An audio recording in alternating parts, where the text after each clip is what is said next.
Sorry for the glitches and welcome to my training session on scalarTransportFoam. Normally we do it in 1.5 hours. Now we have 45 minutes, so sorry for that. I'll start. So I'm Hrvoje, I'm from Wikki. I'm working with OpenFOAM since my PhD in over the 1908 to 2002.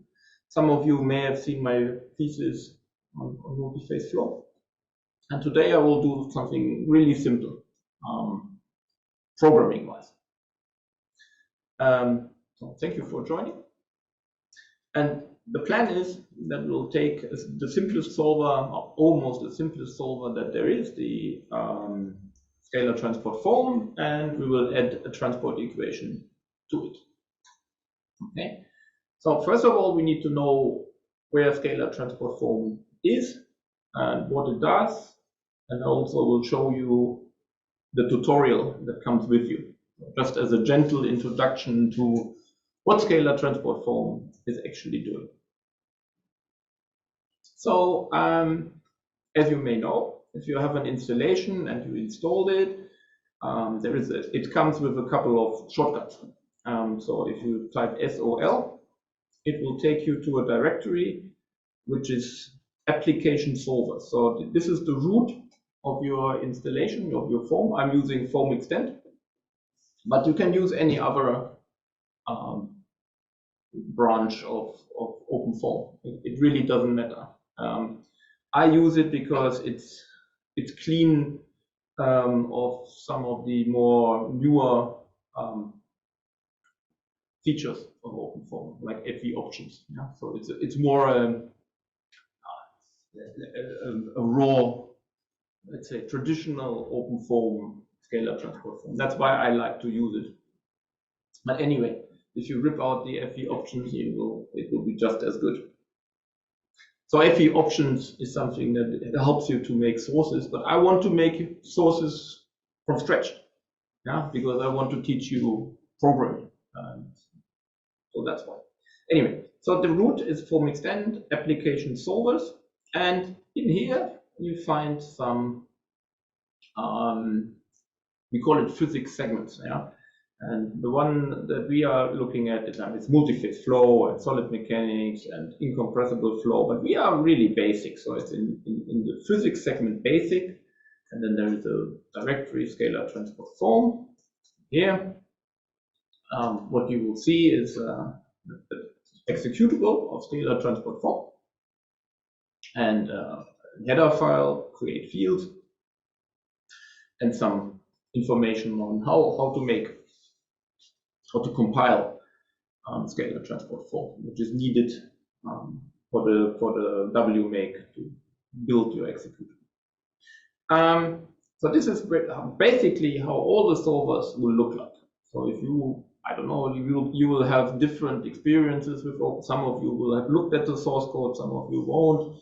But I want to start from the basics with you. How do I find the source code? We've done that. We will also look at it. We'll quickly go through it and look at how are things working in the code, and then we'll learn the tutorial. Okay. So first thing is we'll open scalarTransportFoam for a little code walkthrough. Here, it's really short, yeah. So we are talking about something that is 75 lines of code. So it's short, and 30 lines of headers. So it's not much. Anyway, so in the description it says it solves a transport equation for a passive scalar.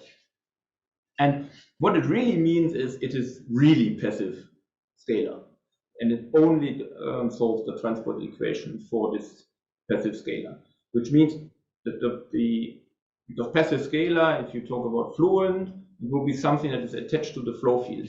Here, it is attached to the flow field, but the flow field is frozen, it will not change. So the only equation we are solving in the solver is a transport equation for a scalar, which is here. That's what I want to show you. So there is solve, there is a DDT. It's a time derivative. It's the FEM diff minus the Laplacian of a constant times t. So that's the standard transport equation with the time derivative, with the convection term. So you could ask, why is this a phi, not a u?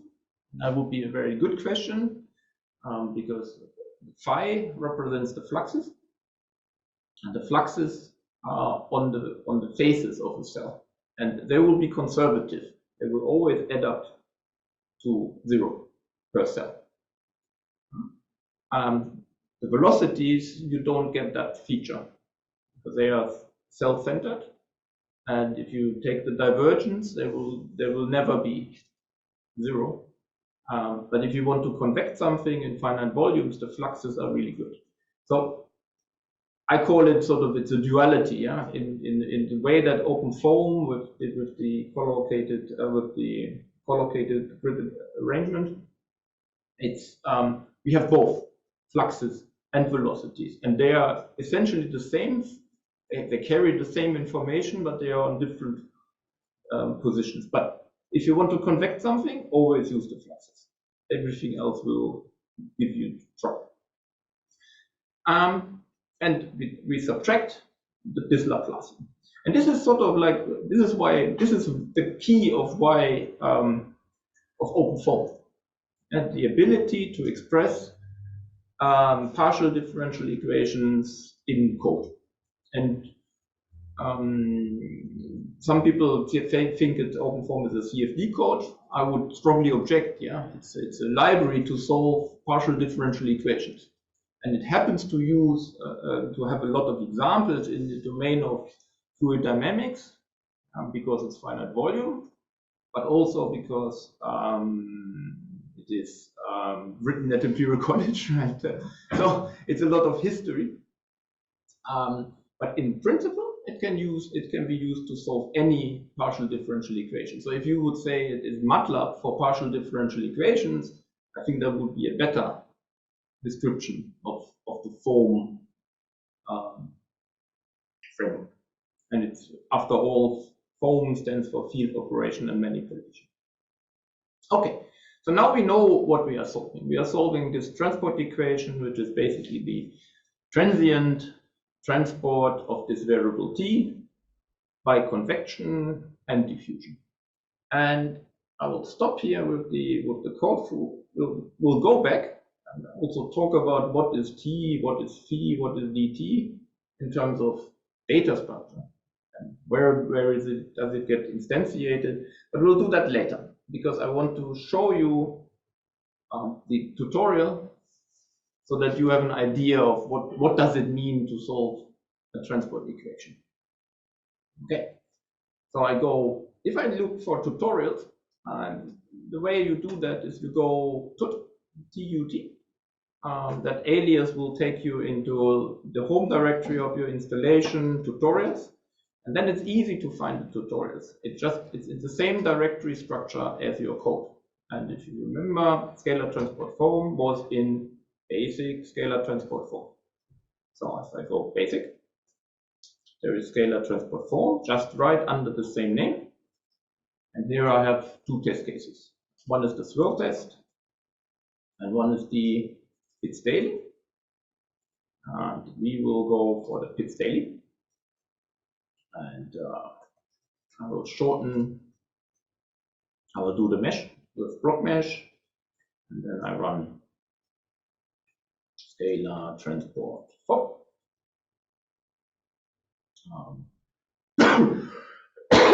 And you will notice it does what all computational codes do. It throws out a lot of information about the solving process. And if you know OpenFOAM from before, that there was many more lines of solving this, solving that. So UX, UY, UZ, P, whatever. Yeah. Now it's only one, because we're solving only one equation. So there is a direct connection. Okay. We created some time directories. Normally I would also go through that, but there is basically there is no time. So, but what I want to show you the result that we have here. And we do that with ParaView. So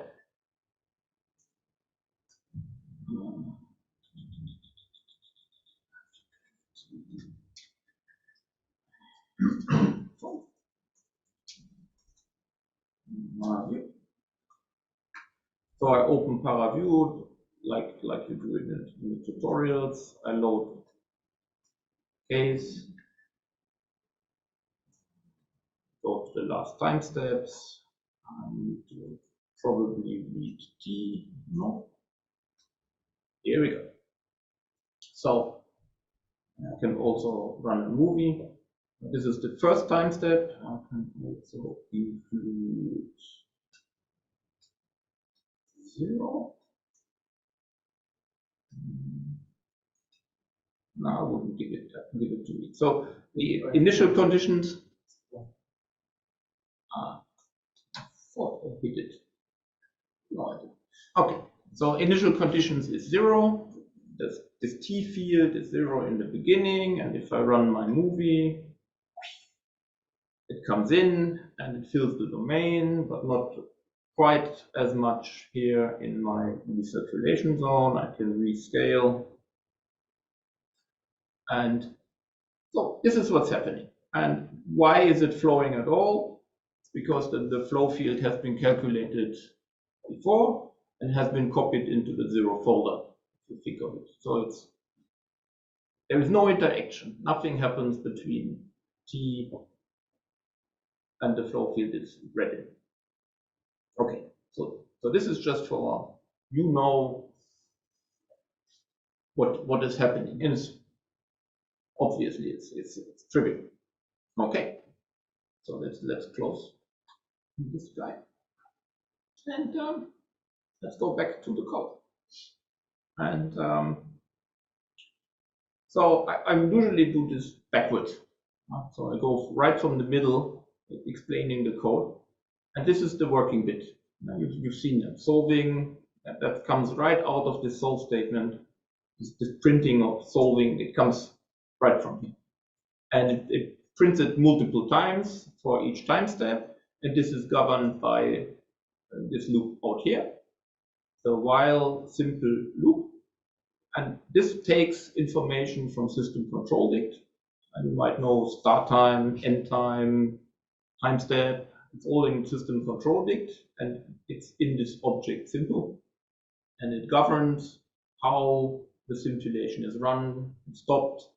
And there's one more loop in the middle. This is the corrector, correct non-orthogonality. That one is set in constant FE solution.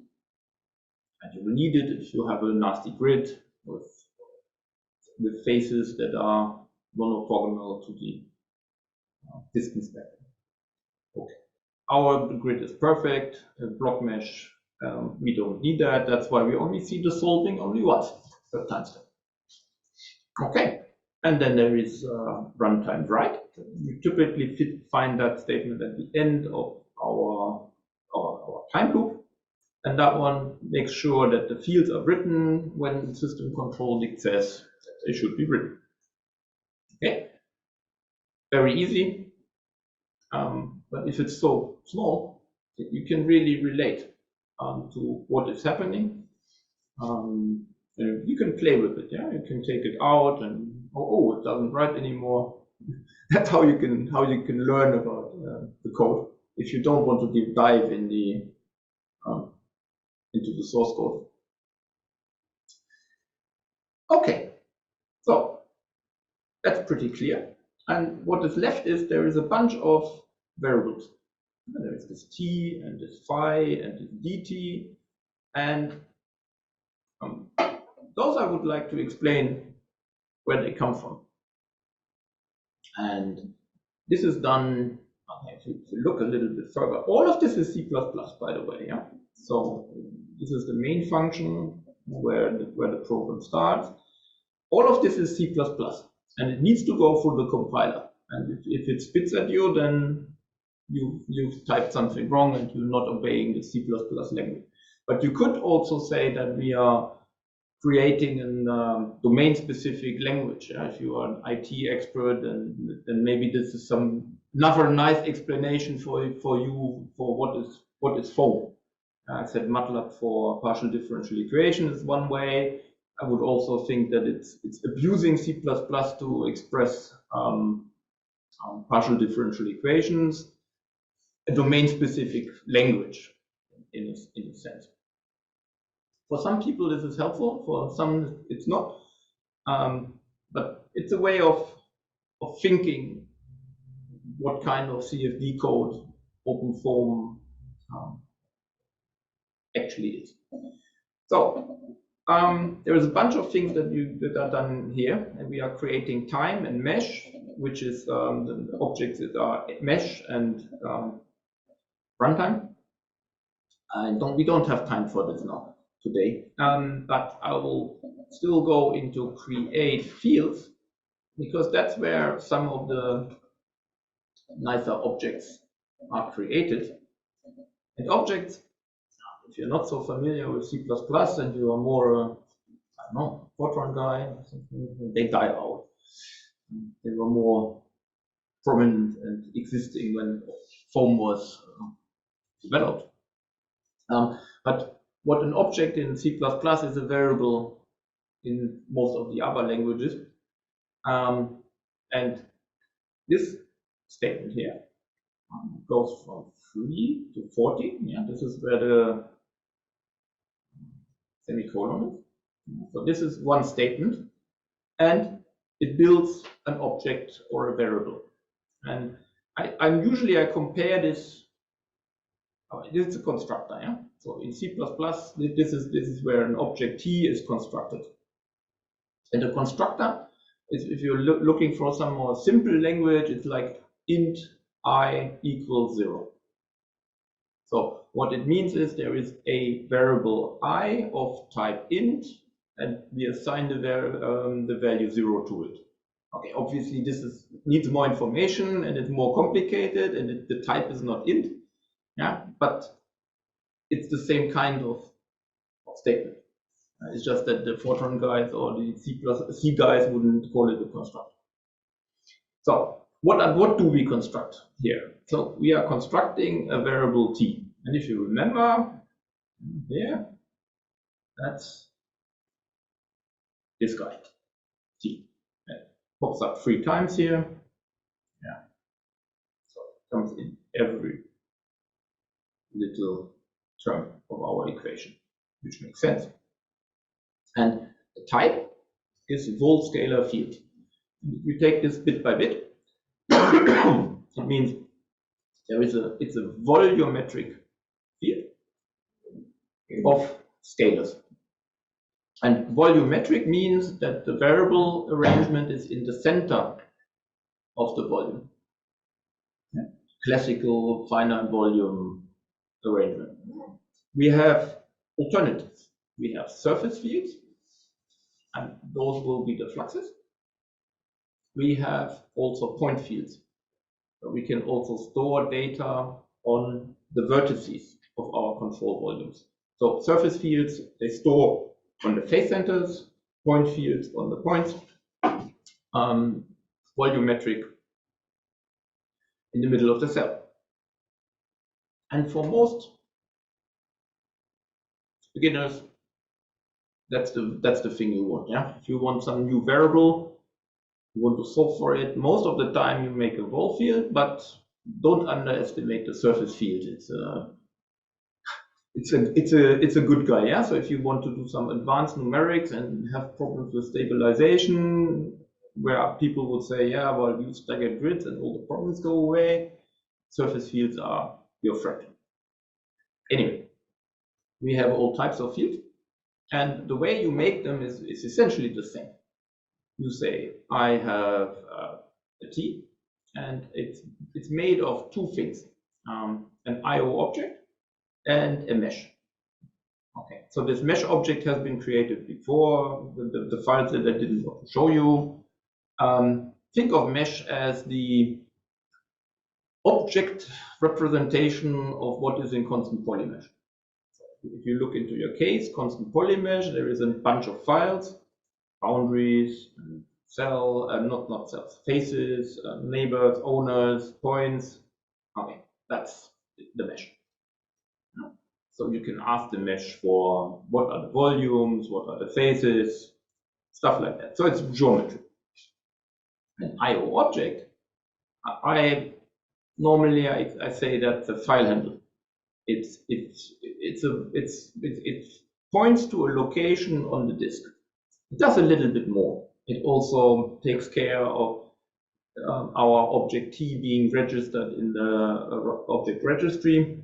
It also takes care of when it is written and how it is read. Now that's these little flags here.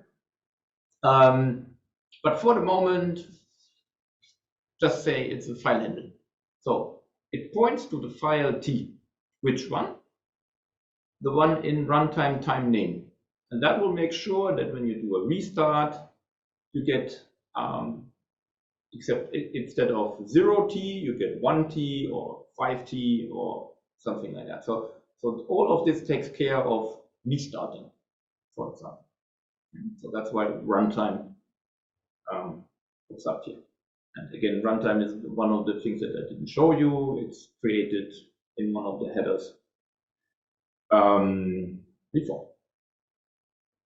Okay, so what do we have now? We have a object T, and it stores the values in the cell values, in the cell centers. It does a lot more, by the way.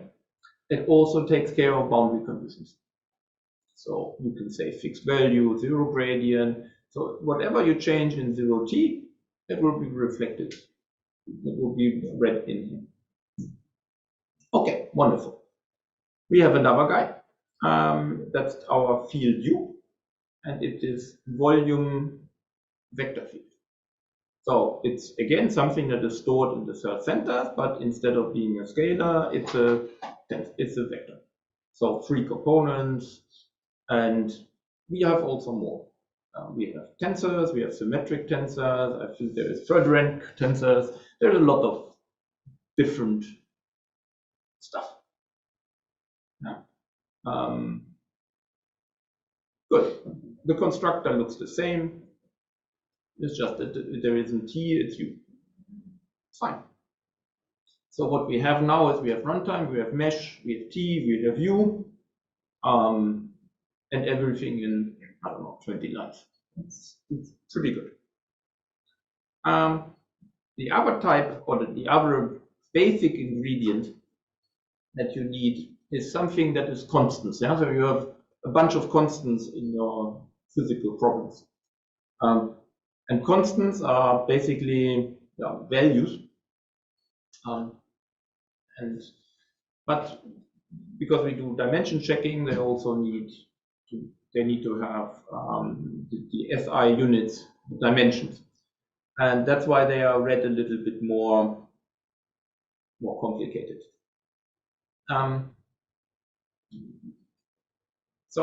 But before we can do that, we need to be able to read files that contain constants. And this is done in an object called IO or dictionary. What we make here is transport properties, and that relates, if you think of your disk, in constant transport properties. And it is reading this plain ASCII file, and as you know, everything is in a key value, stored in a key value kind of arrangement. And what this part of the code does, it reads the file and translates it into a hash table. Yeah, so for easy lookup. It also strips the comments and the header, and what you are left basically here is a hash table of objects in transport properties. And by the way, if you look at the fields, they are read in the same way. It's also an IO dictionary. a lot of work when foam was written went into this parser. Henry wrote about 20,000 lines of code just for the parser and the I/O, and people started to talk to say, well, didn't you intend to write a CFD code? I mean, at the moment we only see I/O. You have to think back at the time. Yeah, we're talking 93, 96. Yeah, C++ there was a piece of paper that described C++ but no compilers. So that was the scenery. But he was so annoyed by the way that I/O was done at the time, which was basically Fortran. Yeah, so when you wanted to change some constant, you went 1, 2, 3, 4, 5. Ah, the 10th constant. Oh, true, false. There are still codes around like that. Yeah. So if you ever had the pleasure to work with one of those, I'm sure you will appreciate. Yeah. And this was such a big step forward. Today, you would probably do it differently. Yeah, you would plug in some library. Anyway, there are also advantages of the I/O when it comes to bigger chunks of data. But for the time, it was quite revolutionary with this key value lookup. Yeah, but in the days of HDF5 and XML, it's probably hard to appreciate, and it also has some strangeness to it. So what? So what it does, it basically parses. It's the parser that reads in the file, makes it a hash table. You can look up what you want, and the lookup is done here in line 50. So what we want is we want to create an object dt. If you look at what that was the constant in our Laplacian. So the diffusion coefficient, if you want to become more physical, and that we read from transport properties, and we do a lookup, and we look it up under the name dt. So, and now I explained to you everything, well, almost everything, well, a lot of what you need to change to code to add a transport equation. No. Because we don't need more. This is all we need to make transport from scalar transport form, make a added transport equation. But we don't do it by, okay, look at the manual, 400 pages, and we do it by, okay, here is a transport equation, we make a second one. And then we see what happens. So you'll bunch into a lot of error messages. Yeah. And I will bring them to you because, well, they will hit you sooner or later, and then you don't understand. So I can use this to teach you some of the how does this error message come about. So you will see now a lot of error messages, because what we're going to do is we'll start changing the code step by step until we have, hopefully in 15 minutes, a code with another transport equation. But we have to do that step by step. And I will also do it very agricultural. I would go into my distribution and change the code there. And you shouldn't do that. You should copy it. You should rename it. Yeah, you know what I'm going to say. I have no time. Okay, so what we're going to do, first thing we're going to do is we add a source. And adding a source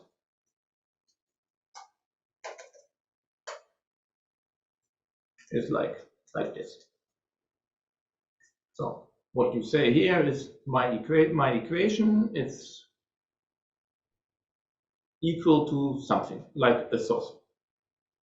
And obviously I haven't said what source is, but the easiest thing is to make source a constant.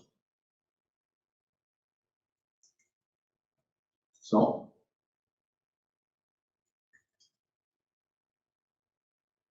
I add a dimension scalar. I call it source and read it in from source. Okay, so now I have still one transport equation, but I have a transport equation with a source. And all I need to do now is I need to go into my directory and compile my code.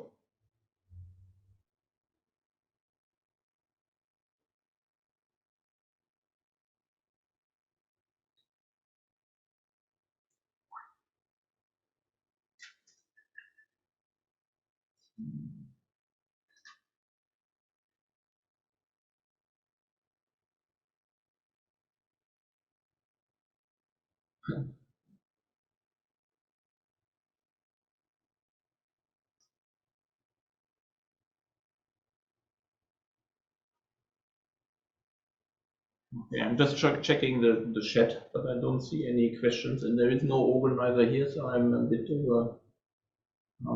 There's nobody reading any questions to me. So just in case you wonder. Okay, the code compiled, and I'm just going to issue the same command. Guess what? It runs, but it complains, and it says foam fatal error, keyword source is undefined in dictionary constant transport properties. Well, doesn't come such as a surprise because we say we are reading source, but we are not giving source. What we need to do, we need to copy this wonderful line, right? Make a source, make it stronger, save it, and run the code again. Now it says, oh, incompatible dimensions. So in our equal sign, which is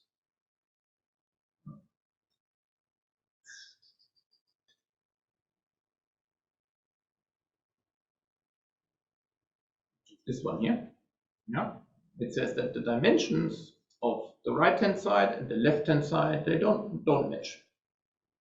Okay, and the dimensions are given here in the brackets. It's the SI units, but I took them from a diffusion coefficients. Yeah, so why should that match? And if you remember the equations, it says dt at the time, so it would be temperature over time. So this is 0 is kilogram, and those are, if you don't know, the exponents of the SI units. So first one kilograms, meters, seconds, Kelvin, and then there's the rest of the SI units that we don't need. And now I have kelvins per seconds. So save that. And oh, my code runs.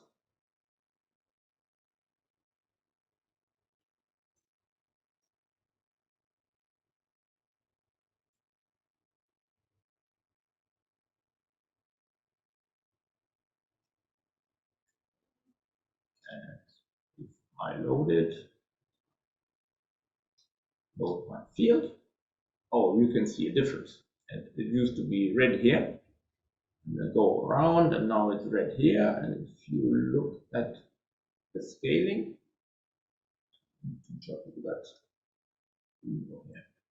okay, it says 1.2, and the field before it was bounded in 1 because the inlet comes in with 1, and it's a scalar transport, it's a bounded equation, so it cannot unless it has a source, and now we have a source and it goes up. It's also a little bit of nastiness here at the outlet, but never mind. Seems to do something, and let's trust OpenFOAM that it does the right thing, so that this represents our source of 5 Kelvin per second. Yeah, okay, good. So far so good.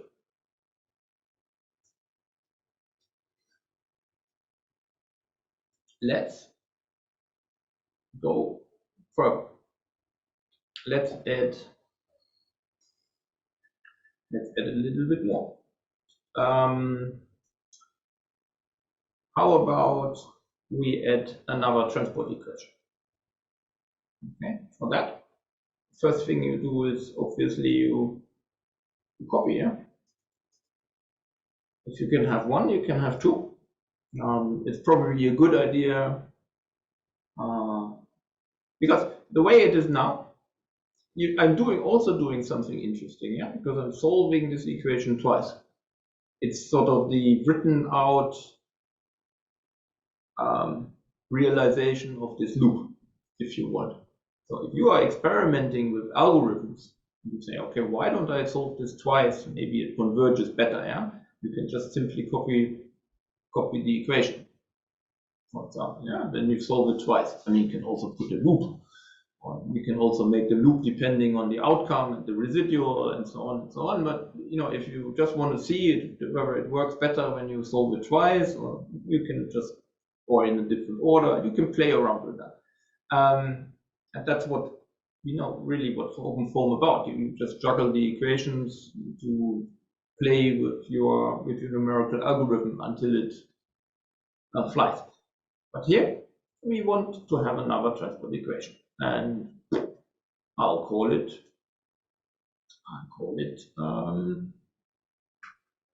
I don't know, T2. So I change for T2. And this will obviously not work out of the box because we need to make ourselves a T2. So I copied a bit the constructor for T, change from T to T2, and then I go into my source code.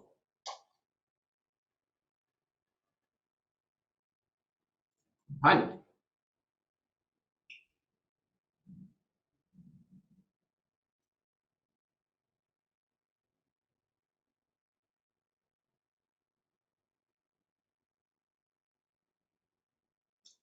Compile.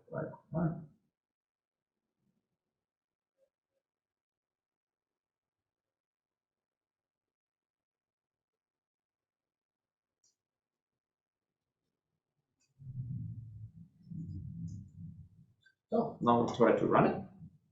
And what it says is it's reading T, but in create fields, I cannot find 0 T2. That's because we don't have initial conditions, we have no boundary conditions, we have virtually nothing that describes T. So I just copy my T, and I go in here and give it a name. Okay, we'll also change the dimensions.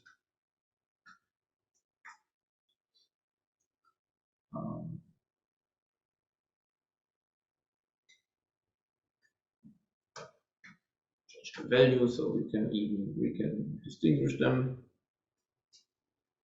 Okay, if I run this, the good thing is I have a different error message now. I get much further. So remember, we got to reading T. Reading T. So now it's reading U. So we read T and T2. We also get the first for statement. And in the second for statement, we have a problem. It says keyword Laplacian dt T2 is undefined. So what happens here is that in order to do the discretization, the foam engine needs to know things like discretization schemes. And that you can find in system FB schemes. system FE schemes. You can see there is a Laplacian scheme for DDTT, but the default is none. And that's why we get the complaint. So in OpenFOAM, you can change the discretization of every term. And you can say it's a good thing or a bad thing, but it's a very flexible thing. It's also very complicated because it gives you a lot of rope to hang yourself. But that's what it's asking for. It says, okay, the Laplacian scheme, you need to tell me how you want to do it. And even if you want it very simple, like Gauss linear corrected, you have to say so. Or you have to go into default none and do that. I will cut the story a bit short here, because when I run it, it will complain about the convection term here. So I will do that because it's just going to be the same error message again. And I run scalarTransportFoam. Now my problem is that there is a problem with T2 and the source. Now that one we will fix.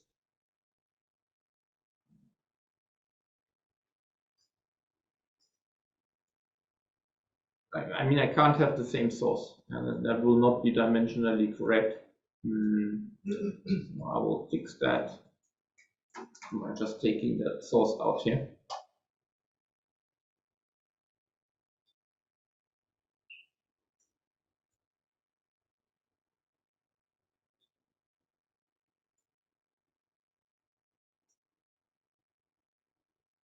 Compile. That's not because of the compiling, because when you copy your pi t, you change the dimension in T2. You said it was in Kelvin per second instead of. Yeah, well, that's why the source doesn't fit. Yeah, but I take it out. Okay, so that one is gone, but I get a new message. So now the assembly of the equation has been done. I have a linear equation, and now I try to solve it. And what the software says is keyword T0 is undefined in system FE solution solvers. So the thing is, OpenFOAM, most of the time when it complains about something, I'm trying to look something up and I cannot find it. There could be much better error messages, but it's basically most of the error messages are left to the parser, if you want, yeah.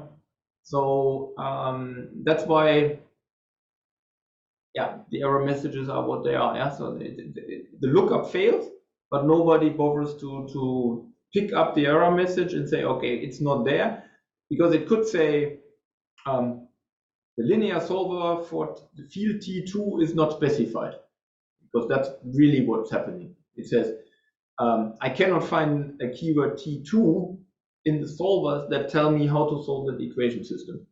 And you have to, yeah, but it reduces the code, but it leaves you to learn the interpretation. So sorry about that, but yeah, that's what it's like. So what it really wants to say is that there is the solver, the linear solver. So what do I do with that big matrix and how do I solve it? You need to tell me how to do that. There is nothing different here. It's just we use the same solver and copy it, and I think we will be fine. Here we go. So you notice 2 lines instead of 1. So we successfully added a transport equation to our scalarTransportFoam. We are solving 2 equations.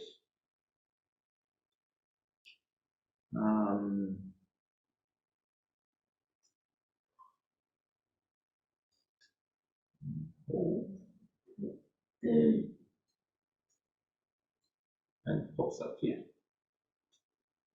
So that this is our first one. So that has the constant source, and the solution hasn't changed. And if you go to T2, that looks awfully to the very first solution that we had. Okay, that was bounded, that was going to 1, and now it goes to 5. It's because I changed the inlet. Yeah, so, but it's 5 here, comes here, most of it goes out. Yeah. Very good. So now we have two transport equations, T1, T and T2. And discussion. By the way, please explain the meaning of the inlet value for scalar T and T2. You said 1 for T and 5 for T2. I'm making this up. But it is the inlet value is a fixed value. Can we regard the value as concentration or? Yeah, well, you can think of it as a, I mean, for T, you can think of a temperature. Any scale. But it has dimensions of temperature.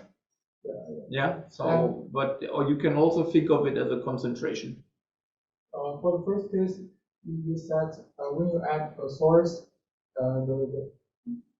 you set the inlet value for 1, but at the outlet, the value is greater than 1. Sure. Okay. So if it's a concentration, concentration is still okay. Mass fraction would be a problem because 5 is larger than 1. Yeah. But for a concentration, it could be 5. 5 mole per cubic meter or something. There is no bound on concentration. Yeah.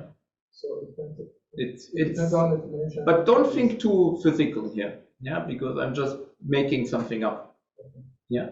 If it helps you, then T is a temperature, and T2 is a source of temperature, because from the dimensions, that's what's coming out.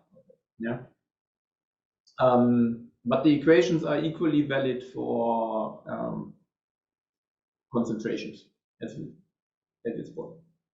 Okay. So now one more thing, because we are running over time, is okay. Now we have two equations, but they're not interacting. Yeah. And but what I would like is I would like the two to couple. So I want to have a nonlinear problem. And the way I do that, I replace source here by T2. So now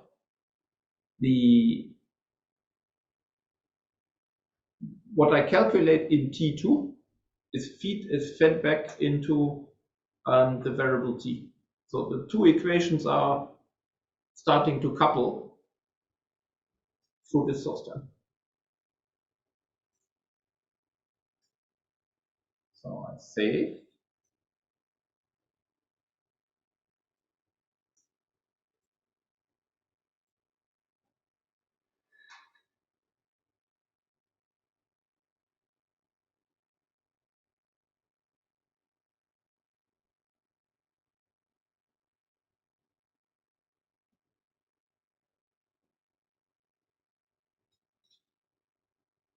Maybe we can keep that in mind. That was our solution before. Maximum was 1.2.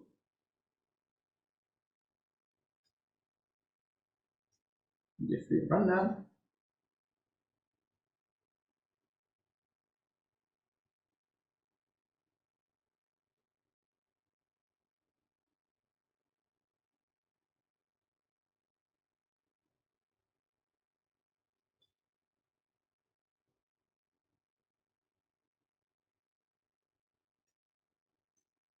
you see that the solution at 0.1 for T, it has changed. Because now it sees before it saw the constant source 5, but now it sees this source. That's how all of the solvers are written. All the nonlinear, complex, multi-physics, whatever you see, it's all the same machinery. And that's the invitation of foam for modeling. You have to keep in mind the idea was, okay, I have combustion and I want to, that's why that was the primary goal at the time. I have a different combustion model. How can I implement that in a day rather than in a month? It's because it's with this expressiveness, it's much more easy. It's much easier, and you can also, when you think of it, there's also methods for the higher rank tensors. It will all be very easy to implement. Of course, then the difficulties come. It's non-linear, it blows up in your face, it doesn't converge, but you can play with the algorithm much more easily than in something in a different kind of code. That's why this domain-specific language was invented to do modeling, to come up with a new model and implement it quickly. Okay, so I hope I gave you some idea. So sort of it's like a little bit of history plus learning about error messages. And by the way, you can learn a lot about OpenFOAM if you keep doing these steps. And every time you get the error message, ask yourself, why is it in this? Why is it like this? Why is the error message in this way? Why is this error message coming? Because you learn a lot about the inner workings and the design of OpenFOAM. You have to be a bit open, to try and understand why is it like this. I mean, you can always argue, well, it should be different, and it should, but why? Because you will understand a lot more about what is happening in OpenFOAM, and that will help you with when you have a more complex error in a more complex setting. Because if you understand the inner workings, sometimes it's helpful. Generally, it's helpful. And it's easy enough to do. So if you repeat the steps and really ask yourself every time you see an error message, why is it? Yeah, I think that will help you a lot. So thank you very much. I will try and find out whether there's any questions in the chat. I don't think so. Are there any questions here? Oh, everybody's tired, and it's, by the way, it's very hot. Maybe somebody said that, but good. Okay. So thank you very much.